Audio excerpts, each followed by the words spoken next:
The Toynbee tiles, also called Toynbee plaques, are messages of unknown origin found embedded in asphalt of streets in about 24 major cities in the United States and 3 South American cities.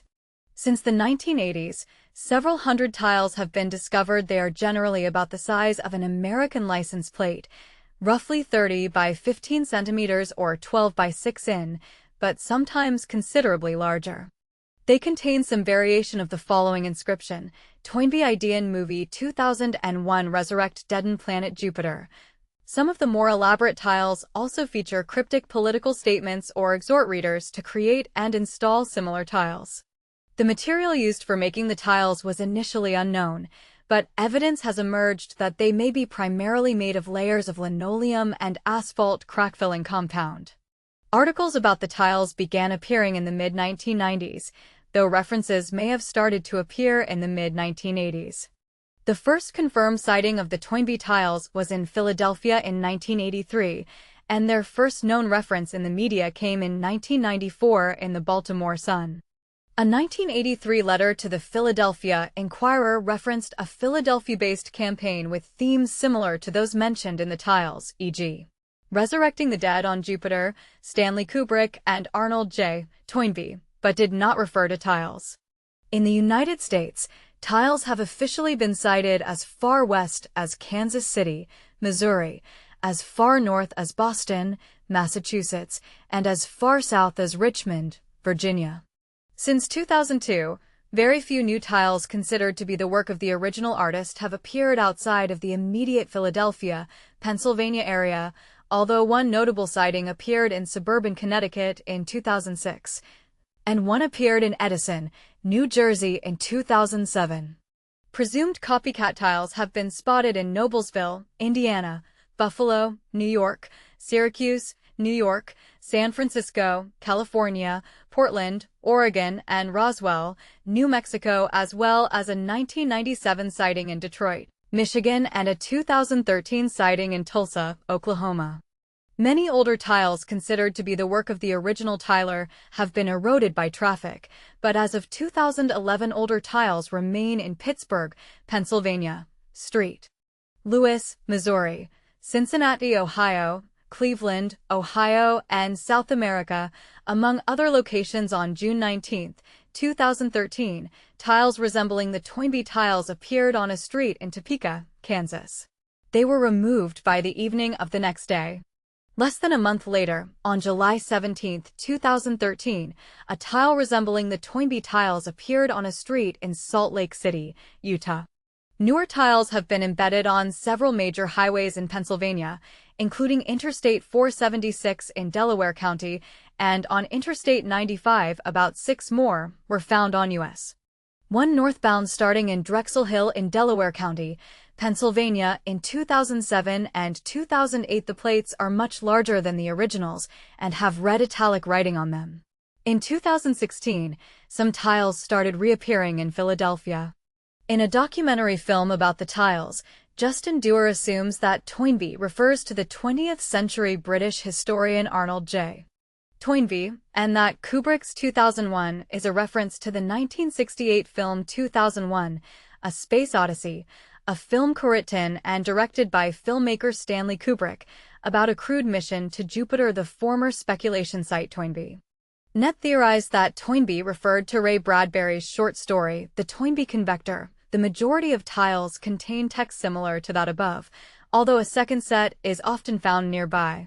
Several of these allude to a mass conspiracy between the press, including newspaper magnate John S. Knight of Knight Ridder, the U.S.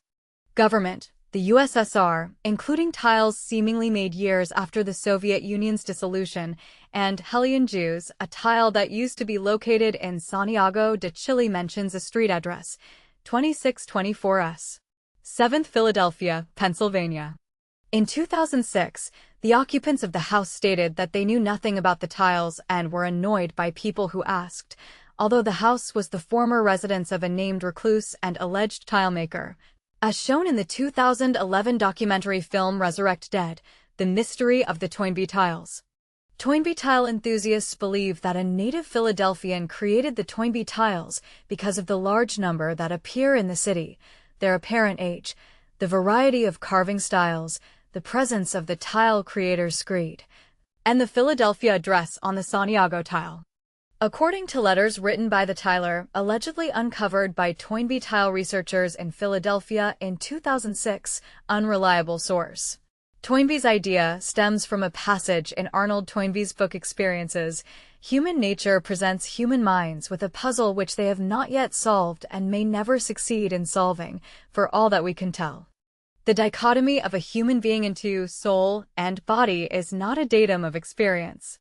No one has ever been, or ever met, a living human soul without a body. Someone who accepts as I myself do, taking it on trust the present-day scientific account of the universe, may find it impossible to believe that a living creature, once dead, can come to life again. But if he did entertain this belief, he would be thinking more scientifically if he thought in the Christian terms of a psychosomatic resurrection than if he thought in the shamanistic terms of a disembodied spirit. Another possible interpretation is that the Toynbee reference comes from the science fiction writer Ray Bradbury's short story, The Toynbee Convector, which alludes to Toynbee's idea that in order to survive, humankind must always rush to meet the future and believe in a better world, and must always aim far beyond what is practically possible in order to achieve something barely within reach. Thus the message might be that humanity ought to strive to colonize Jupiter, as in Clarke's work, or something greater, to survive. Arthur C. Clarke's short story, Jupiter V, involves a spaceship named the Arnold Toynbee on a mission to Jupiter. It contains many ideas and concepts Clarke would later reuse when writing 2001. Playwright David Mamet has spoken of his belief that the tiles are an homage to one of his plays, and has described it as the weirdest thing that ever happened.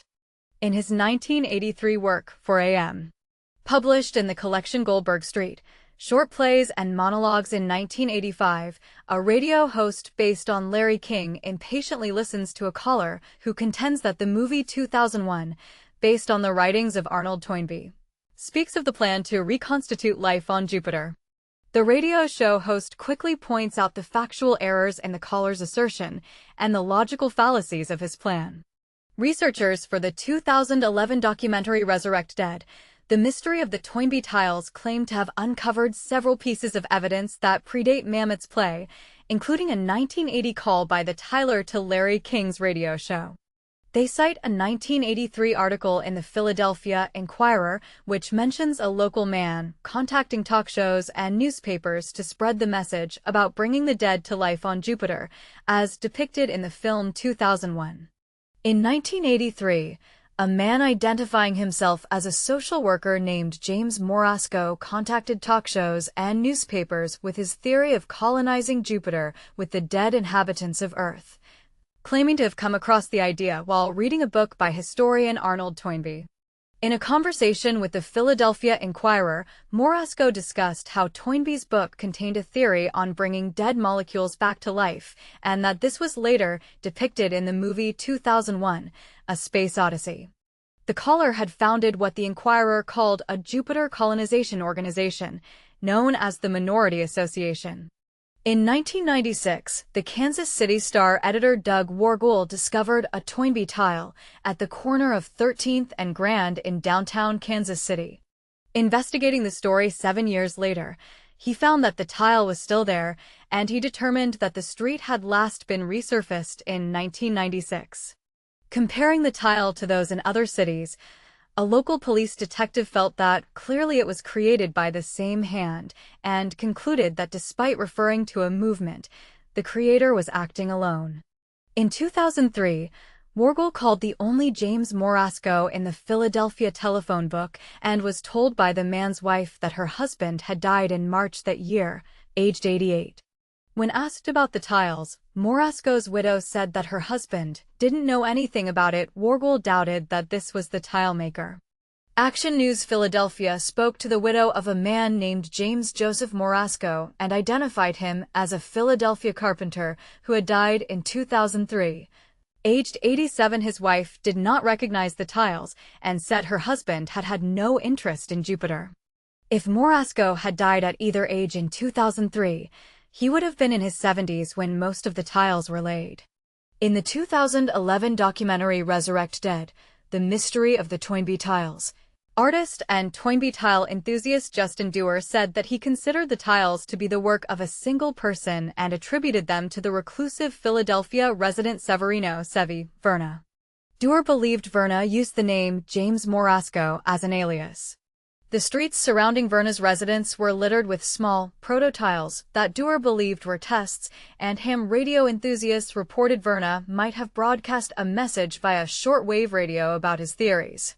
Based on comments from Verna's neighbors about him driving a car without a passenger seat, Dewar suspected Verna placed the tiles through a hole in the floor of his car. New tiles have been seen in Philadelphia since 2003.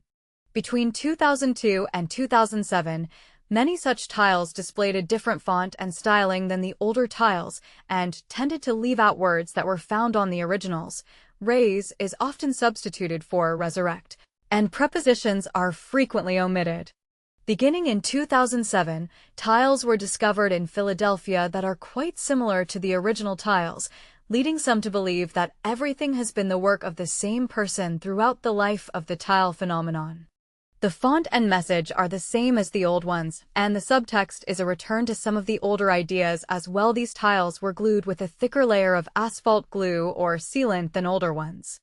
Toynbee tile enthusiast Justin Dewar claims to have once found and examined a newly installed tile. This new tile was wrapped in tar paper and placed on a busy street early in the morning. From this find and other evidence, Dewar believes that the pressure exerted by cars driving over the tile for weeks on end pushes the tile into the road surface. Eventually, the tar paper wears away, exposing the message. Tiles that are located in the middle of busy streets and highway on and off-ramps tend to wear away quickly and also can become victims of resurfacing. Smaller tiles and those located close to pedestrian crosswalks tend to be in better condition. Hundreds of tiles have been destroyed during the course of regular road maintenance. The city of Chicago has declared the tiles vandalism and removes any tiles that it finds, considering them to be no different than graffiti. A large tile complex, the tile maker's apparent rant against his enemies, was destroyed when Chestnut Street in Philadelphia was repaved. One tile has been damaged and unreadable since 1996. It is located at the corners of Talcahuano and Santa Fe Streets in Buenos Aires, Argentina. There is no public or private agency dedicated to conserving Toynbee tiles.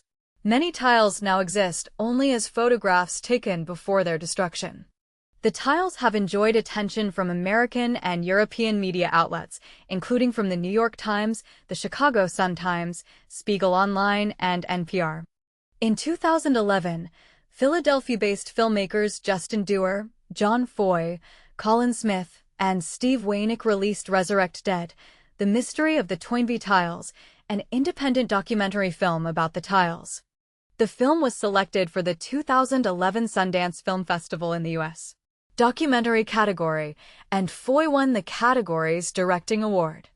As of October 2015, the Streets Department of Philadelphia recognizes Toynbee tiles as street art and will save one or two of the Toynbee tiles only if there is a fast and affordable method for removing them.